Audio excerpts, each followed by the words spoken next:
What does it take to invite a celebrity painter in 1840s France to your home? Persistence, apparently. This is Eugène Delacroix. You might know him for this painting, Liberty Leading the People, which was the inspiration behind Les Mis the book.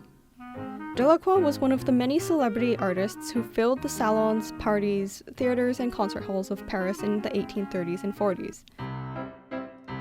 And if you thought that the Romantics were all brooding artists who rejected society and just wanted to live in the mountains, then think again.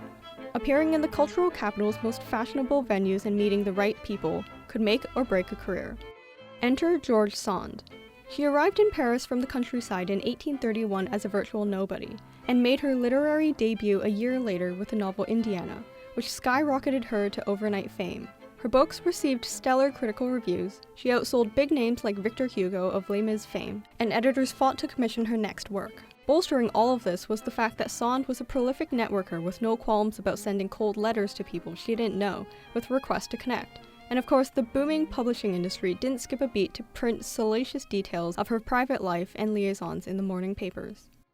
So how do you convince a famous painter friend to make a 2-day trip out from Paris to visit you in the middle of nowhere?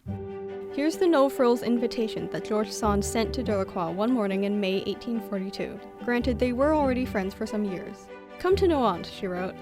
Come.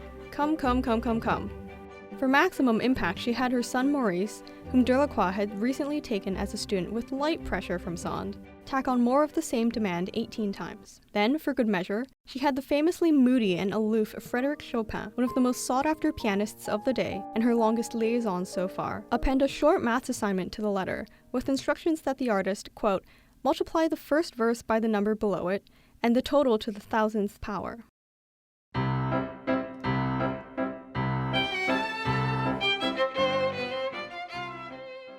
Though the friendship had gotten off to a rocky start 8 years earlier, Sand and Delacroix had become close friends after reconnecting via Chopin.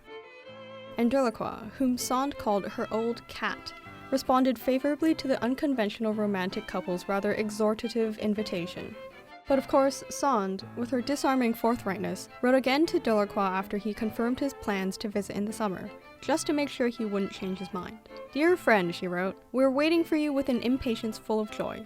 I believe that the poor Morico, aka Maurice, has never been so happy with his life. I'm completely surprised and thrilled to see him like you as he's never liked anyone else before. So come, my dear. My Chopinet," that's Chopin, "is very pleased and anxious to be receiving you. He's wondering what we will do to amuse you, where we will wander, what food we will cook for you, and what he will play for you on his piano."